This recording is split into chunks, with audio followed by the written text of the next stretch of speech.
2025 সালে মাধ্যমিকের জন্য ইম্পর্টেন্ট পরিমিতি এখানে দেওয়া আছে। একটি ফাঁপা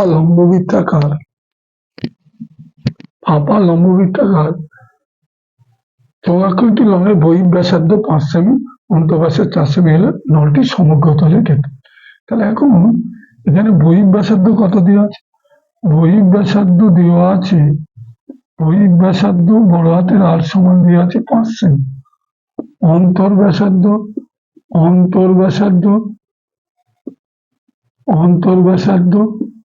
ছোট হাতের আর সমান 4 সেমি। এখন পুরো সমগ্র তলের ক্ষেত্রফলের মানটা দেওয়া আছে, দিয়ে দৈর্ঘ্যটা চেয়েছে। দৈর্ঘ্য ধরো এখন ফাঁপা নলের সমগ্র তলের ক্ষেত্রফল কি?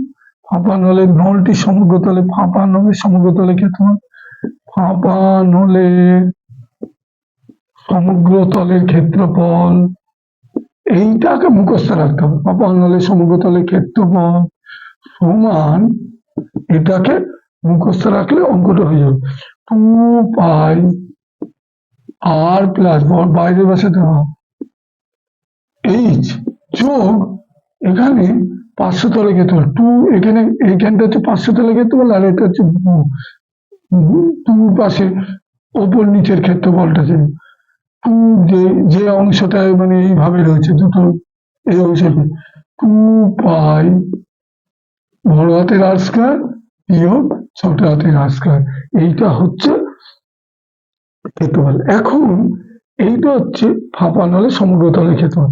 এখন এর পুরো মানটা এখানে দেওয়া আছে, এই যে বেরোলো এইটার মানটা দেওয়া আছে 1188। তাহলে শর্তানুসারে কি? অর্থাৎ শর্তানুসারে মান বসাই 2 পায়ের মান 22/7, আর এর মান কত? 5 বড় হাতের ছোট হাতের 4 ইন্টু এইচ প্লাস 2 পায়ের মান কত? 22/7 ইন্টু আর কত? 5 স্কয়ার ইন্টু 4 স্কয়ার। এখন এখানে এইচ আছে, এইচ এর মানটাও বেরোবে, তাহলে এখানে হয়তো বেরিয়ে গেল, এখানে একটা বর্গ সেমি এইটা শতাংশের, এইটা সমান এইটা দেওয়া আছে 1188। এইবার আমার মানটা এখান থেকে পুরো চলে যাচ্ছে, এই যে কমন চলে যাচ্ছে এই অংশটা, তাহলে কমন চলে যাচ্ছে কি 2 ইন্টু 22/7 কমন চলে গেল এই অংশটা। তাহলে এখানে পড়ে থাকছে কত? এখানে পড়ে থাকছে 5 আর 4 9, 9h প্লাস এখানে পড়ে থাকছে কত? 5 স্কয়ার 25, আর এখানে 4 স্কয়ার 25, 4 স্কয়ার 16, 25 থেকে 16 বাদ দিলে 9, তাহলে এখানে পড়ে থাকছে 9 সমান 1188।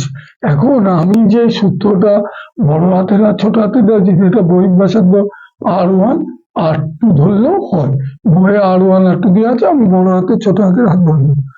এখন এই যে অংশটা 9h প্লাস 9, এই অংশটা রেখে 1188 গুণ এইখানে উল্টালাম, এটা 1-2, এখানে উল্টালাম 7/22। এবার কাটাকুটি করলে অঙ্কটা, তাহলে এখানে 11 দিয়ে কাটলে হচ্ছে 11 2 22, এখানে 11 দিয়ে কাটলে 88, এখানে 2 দিয়ে কাটলে 54, এখানে 2 দিয়ে কাটলে 27, তাহলে 27, তাহলে 9h প্লাস 9 সমান 7, এখানে 27 কে 7 7 49, 9 হাতে হচ্ছে 189। এবার 9টা ওদিকে চলে গেল, তাহলে 9h সমান 189, আর এই 9টা, তাহলে এখানে 9h সমান 180, তাহলে এই সমান 180/9, কাটাকুটি করলে 8। তাহলে অতএব দৈর্ঘ্য সমান, অতএব নলটির দৈর্ঘ্য সমান বেরিয়ে গেল, অতএব নলটির দৈর্ঘ্য সমান 20 সেমি। এই অঙ্কটা হয়ে গেল। এই অঙ্কটা করতে গেলে তোমাকে এই সূত্রটা দেখতে হবে, লম্ববৃত্তের ফাঁপা চোঙের ক্ষেত্রফল এই যে এই সূত্রটা তোমাকে মনে রাখতে হবে। যে টু পাই আর হবে, টু পাই আর ইন্টু আর প্লাস এইট, এটা হচ্ছে পাশের তলে দেখতে পাবে, আর এটা হচ্ছে ওই ওপরে নিচে যে অংশটা থাকছে ফাঁপা, কিন্তু এটা যেহেতু উম, দুটো বই ব্যাসার্ধ অন্ত ব্যাসার্ধ আছে, তাহলে এই দুটো যোগ করলে ফাঁপা হবে। এই সূত্রটা জানলে অঙ্কটা খুব সহজভাবে বেরিয়ে যাবে।